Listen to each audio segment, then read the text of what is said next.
tarde para você. capivaras voadoras. Como tá você, hein? Você tá bem, ô Rafael? Boa tarde. Oi, pessoal. Boa tarde, Joel. Boa tarde, Ana. Boa tarde a todos que nos acompanham. Sim, muito bem. Bom, a gente falou bastante ontem da minha ex. Quem sabe pode voltar um dia mais essa banda. O fato que os integrantes gostaram bastante, mas quem de fato se reuniu, pessoal, nesta terça-feira foi o CAI, que é a Comissão de Assuntos Econômicos aqui do Senado Federal, onde estamos nesse momento, para votar algumas pautas aí econômicas de importância. Uma delas, na verdade, vai ficar para amanhã. A comissão aí concedeu um pedido de vista coletivo de 24 horas para que os membros do colegiado tenham mais tempo para analisar o projeto que trata das novas regras fiscais, que a gente já chamou de regime fiscal, arcabouço fiscal, esse projeto econômico aí que vem do governo. Por conta disso, a CAI volta a se reunir amanhã para votar essa proposta. Como os senadores retiraram aí o Fundo Constitucional do DF e o Fundo de Manutenção e Desenvolvimento da Educação Básica, o chamado Fundeb do texto original, o projeto, se for aprovado, precisa ser analisado pela Câmara dos Deputados, onde foi analisado primeiramente, aí umas 3 semanas atrás, antes de ir para a sanção presidencial. Mas o que de fato o CAI bateu o martelo hoje foi sobre a questão da desoneração da folha de pagamentos. Aprovou em segundo turno essa proposta, né? E no último dia 13, inclusive, essa questão. E agora eles finalizaram o chamado segundo turno, aí, o turno suplementar. Com essa aprovação, a proposta vai direto para análise da Câmara dos Deputados, a não ser que exista aí, nessas próximas horas, algum pedido para votação no plenário do Senado Federal, que não deve acontecer. A desoneração da folha é um mecanismo aí que permite que as empresas dos setores beneficiados, cerca de 17 setores, aí, como eu disse, paguem alíquotas de 1 a 4,5% sobre a receita bruta, em vez de 20% sobre a folha de salários.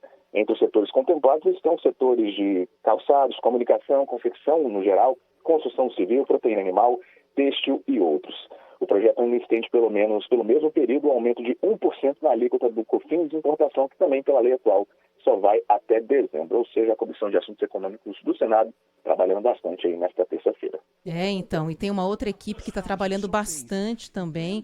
A gente está ouvindo aqui, inclusive, a Comissão Parlamentar Mista de Inquérito, que investiga os ataques de 8 de janeiro aos prédios dos três poderes. Está falando, inclusive, o Fabiano Contarato, quem está falando nesse instante. E hoje o primeiro convidado, se a gente puder dizer assim, né, está depondo, que é o ex-comandante da Polícia Rodoviária Federal no governo de Jair Bolsonaro.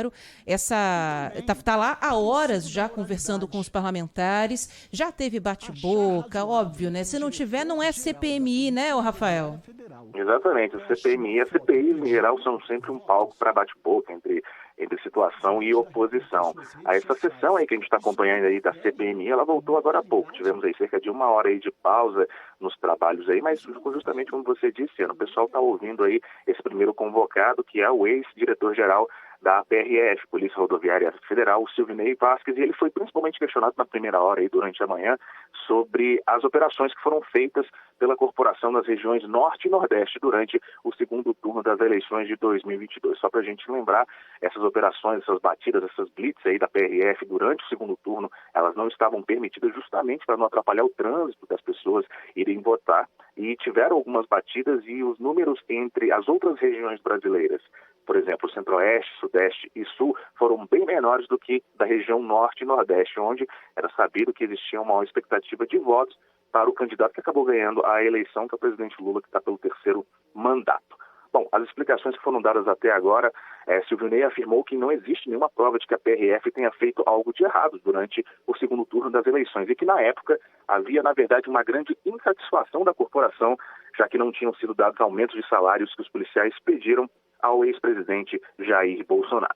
O ex-diretor aí também aproveitou a sessão para criticar a imprensa e disse que jamais foi notificado a respeito de qualquer processo ou qualquer investigação que exista contra ele, o que foi inclusive rebatido pela relatora da CPMI, a senadora Elisiane Gama. E agora os parlamentares aí voltam com as oitivas, voltam com os depoimentos aí na Comissão Parlamentar de Inquérito, que apura aí aquela questão toda que a gente teve que acompanhar no dia 8 de janeiro.